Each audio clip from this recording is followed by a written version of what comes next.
Hi welcome to my YouTube channel Techgene. पिछली video में हमने रेंडरिंग से रिलेटेड सारे इंपॉर्टेंट कॉन्सेप्ट्स को डिस्कस किया था। हमने देखा था कि rendering, pre rendering, static generation, server side rendering, client side rendering, इन सारे इंपॉर्टेंट कॉन्सेप्ट्स को हमने पिछली वीडियो में डिस्कस किया था।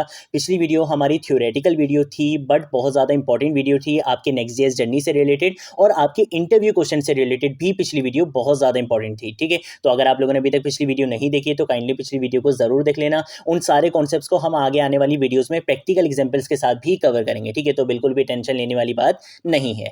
इस वीडियो में हम बात करेंगे कि कैसे हम क्लाइंट साइड रेंडरिंग में एपीआई का यूज करते हुए डेटा को फेच कर सकते हैं। ठीक है, अब क्लाइंट साइड क्यों बोल रहा हूं, क्योंकि आपको पता है कि नेक्स्ट जेएस में आप स्टैटिक जनरेशन भी कर सकते हो, आप सर्वर साइड रेंडरिंग भी कर सकते हो। तो आगे आने वाली वीडियोज में हम उन पर भी बात करेंगे, बट इस वीडियो में हम बात करेंगे कि आप क्लाइंट साइड रेंडरिंग में कैसे एपीआई का यूज करते हुए डेटा को फेच कर सकते हो। ठीक है, तो सबसे पहले काम ये कर लेते हैं कि मैं यहाँ पर अगर एक राउट बना लेता हूँ तो उसके लिए मुझे क्या करना पड़ेगा, इस ऐप फोल्डर के अंदर एक फोल्डर बनाना पड़ेगा। किस नाम से बनाऊं, आप किसी भी नाम से बना सकते हो। मैंने यहाँ पे यूजर लिस्ट के नाम से एक फोल्डर बना लिया। इसके अंदर मुझे किस नाम से फाइल बनानी होती है, पेज.js के नाम से फाइल बनानी होती है। तो मैं यहाँ पर अगर लिख दूंगा पेज.js और यहाँ पर अगर मैं क्या करूंगा, react arrow functional base component बनाऊंगा। तो यहाँ पे आके मैं लिखूंगा RAFCE ताकि मेरा react arrow functional base component बन जाए। इस कंपोनेंट का नाम क्या रखूं, मैं इस कंपोनेंट का नाम यहाँ पे रख देता हूँ यूजर्स। ठीक है, और उसके बाद क्या करूंगा, यहाँ पे इस डिफ की जगह रिएक्ट फ्रेगमेंट का कॉन्सेप्ट यूज करूंगा। यहाँ पे आके एक h2 का टैग लगाऊंगा, यहाँ पे आके सिंपल लिख दूंगा यूजर्स लिस्ट और उसके बाद हम यहाँ पे लिख लेते हैं फेच डेटा विद एपीआई। ठीक है, इस तरीके से हम यहाँ पे लिख लेते हैं। कंट्रोल ऐसे क्या करूंगा, सेव करूंगा और इसके साथ साथ इस रिएक्ट को यहाँ से हटा देता हूँ, इसका कोई भी काम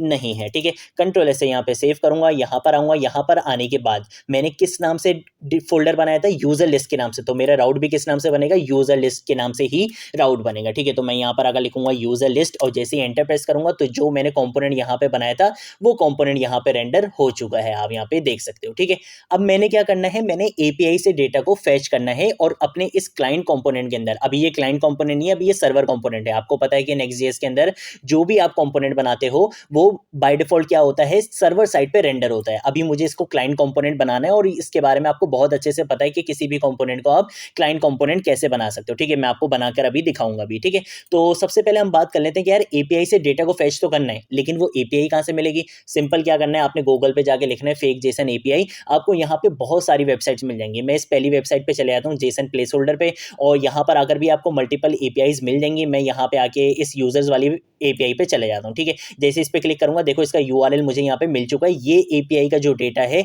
ये मैं क्या करूंगा, फेच करूंगा और अपने इस क्लाइंट कंपोनेंट के अंदर रेंडर करवाऊंगा, शो करवाऊंगा। ठीक है, तो इसका यूआरएल मैं यहाँ पे कंट्रोल सी से कॉपी कर लेता हूँ। ठीक है, अब सबसे पहले आपने क्या करना है, जब भी आपने क्लाइंट कंपोनेंट के अंदर एपीआई से डेटा को फेच करना होता है तो आपने दो हुक्स तो यूज करने ही करने होते हैं। एक होता है आपका यूज इफेक्ट हुक और एक होता है आपका यूज स्टेट हुक। ठीक है, तो सबसे पहले काम ये कर लेते हैं कि मैं यूज इफेक्ट हुक यहाँ पे आके लिखूंगा। जैसे एंटर प्रेस करूंगा तो देखो मेरा यूज इफेक्ट हुक रिएक्ट से इंपोर्ट हो चुका है। यूज इफेक्ट हुक में होता क्या है कि आपको एक कॉल बैक फंक्शन अंदर यूज करना होता है। ठीक है, तो मैंने यहाँ पर क्या करा, एक कॉल बैक फंक्शन बना लिया।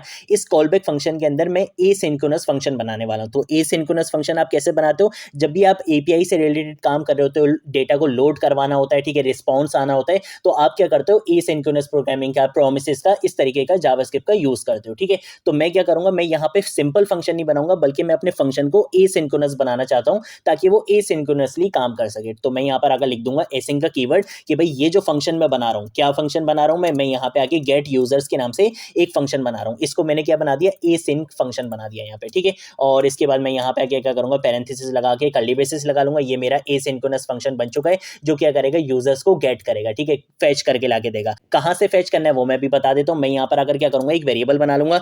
किस नाम से वेरिएबल बनाऊं, यूजर डेटा के नाम से एक वेरिएबल बना लेता हूं। ठीक है, आप चाहो तो आप किसी भी नाम से बना सकते हो, यूजर्स रख लेते हैं क्योंकि हमारे पास मल्टीपल यूजर्स हैं। मैं यहाँ पे बोलूंगा कि भाई इस वेरिएबल के अंदर आपने स्टोर करना है, क्या चीज स्टोर करनी है, मैं यहाँ पे यूज करूंगा फेच मेथड का। ठीक है, फेच एपीआई मेथड आप यहाँ पे यूज करोगे, जो क्या करता है, आपसे एक यूआरएल मांगता है, आप इसको यूआरएल दोगे और उस यूआरएल से ये आपको क्या करेगा, डेटा को फेच करके लाके देगा। ठीक है, तो यूआरएल क्या था, मेरी एपीआई का ये यूआरएल था। ठीक है, तो ये फेच मेथड क्या करेगा, इस यूआरएल पे जाएगा, डेटा को फेच करेगा और रिस्पॉन्स कहां पे लाके स्टोर करवा देगा, इस यूजर्स डेटा वाले वेरिएबल के अंदर। ठीक है, एक चीज तो अब आपको समझ में आ गई कि भाई यहां से जो रिस्पॉन्स आएगा वो कहां पे स्टोर हो जाएगा, यूजर्स डेटा में स्टोर हो जाएगा।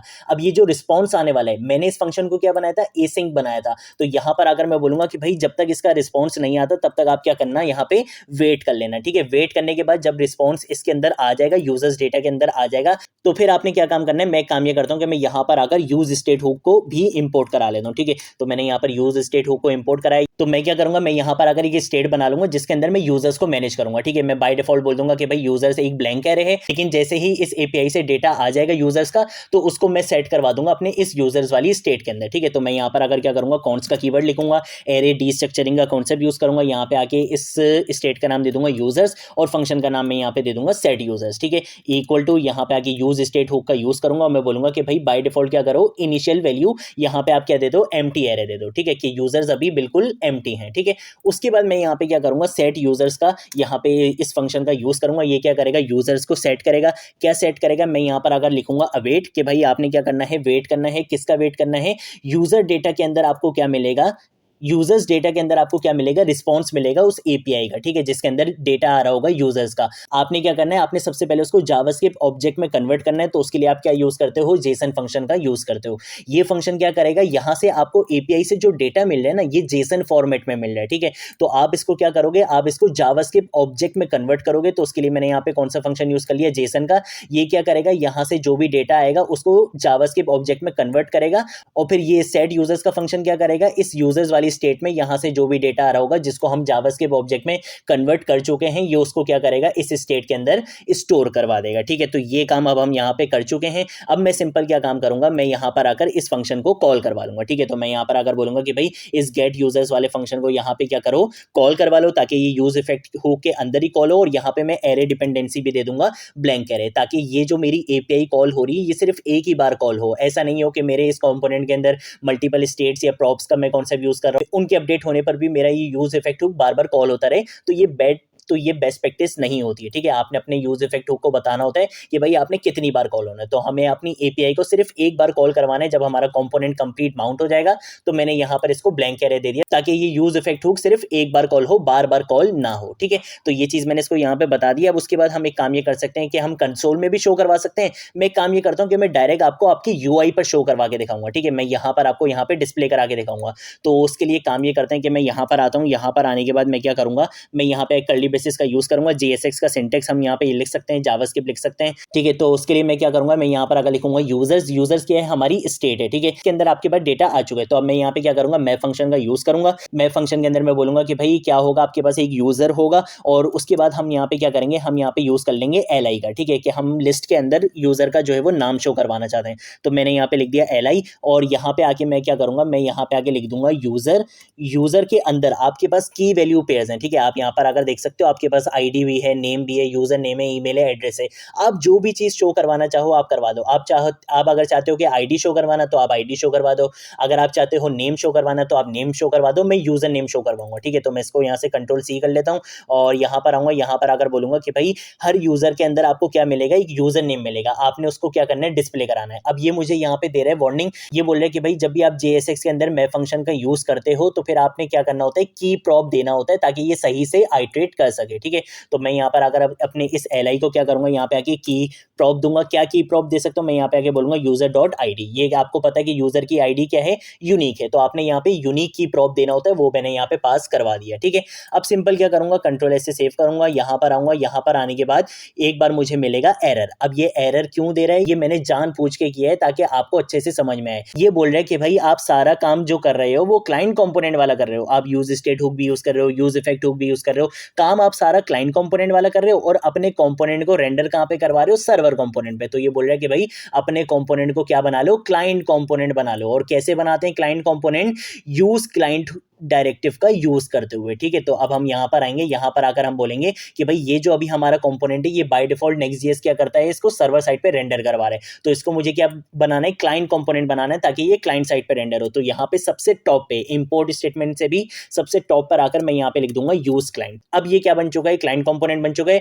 और ये कहाँ पे रेंडर होगा, क्लाइंट साइड रेंडरिंग होगी इसकी, ठीक है। Ctrl+S से सेव करूंगा, यहाँ पर आऊंगा, यहाँ पर आने के बाद एक बार इसको क्या करूंगा, यहाँ पे रिफ्रेश करूंगा। यहाँ पर आप देख सकते हो कि मेरे पास यहाँ पे डेटा आ चुका है, ठीक है। जो मेरे पास यहाँ पे यूजर नेम थे, आप यहाँ पे देख सकते हो ब्रैट है, और उसके बाद कौन है, ये एंटोनी है, ठीक है। उसके बाद यहाँ पे कौन है, ये जितने भी यहाँ पे यूजर नेम्स थे वो सारे आपको यहाँ पर मिल चुके हैं, ठीक है। तो इस तरीके से आप क्या कर सकते हो, क्लाइंट साइड रेंडरिंग पे एपीआई का यूज़ करते हुए डेटा को फैच कर सकते हो। ठीक है, ये एक सिंपल सा कॉन्सेप्ट होता है, ये बहुत सिंपल होता है। क्लाइंट साइड रेंडरिंग बहुत सिंपल होती है, जब भी मैंने सबसे पहले आपको क्लाइंट साइड रेंडरिंग पढ़ाई है। ठीक है, आगे आने वाली वीडियोस में हम सर्वर साइड रेंडरिंग भी देखेंगे, स्टैटिक जनरेशन भी देखेंगे, तो उन सारे कॉन्सेप्ट्स को भी हम डिस्कस करेंगे। ठीक है, तो बिल्कुल भी टेंशन नहीं लेनी है। कोई चीज़ नहीं समझ आए नीचे कमेंट सेक्शन में पूछ लेना, सोशल मीडिया अकाउंट्स पे पूछ लेना, मैं ज़रूर आप लोगों को रिस्पॉन्ड करूंगा। इसके साथ साथ अगर आप लोगों ने अभी तक इस नेक्स्ट जेएस की प्लेलिस्ट को एक्सेस नहीं करा है तो भाई जल्दी से इस प्लेलिस्ट को एक्सेस कर लो, ज़्यादा से ज़्यादा शेयर करो। 14 वीडियोस आ चुकी हैं और बहुत सारी वीडियोस आने वाली हैं। यहाँ पर आपको नेक्स्ट जेएस का बिल्कुल जॉब रेडी यहाँ पर आपको नेक्स्ट जेएस का बिल्कुल जॉब रेडी डेवलपर बना दिया जाएगा। ठीक है, तो इस प्लेलिस्ट को ज़रूर एक्सेस करो, ज़्यादा से ज़्यादा शेयर करो। आज की वीडियो के लिए इतना ही, अब हम मिलेंगे नेक्स्ट वीडियो में नेक्स्ट टॉपिक के साथ, तब तक के लिए बाय बाय।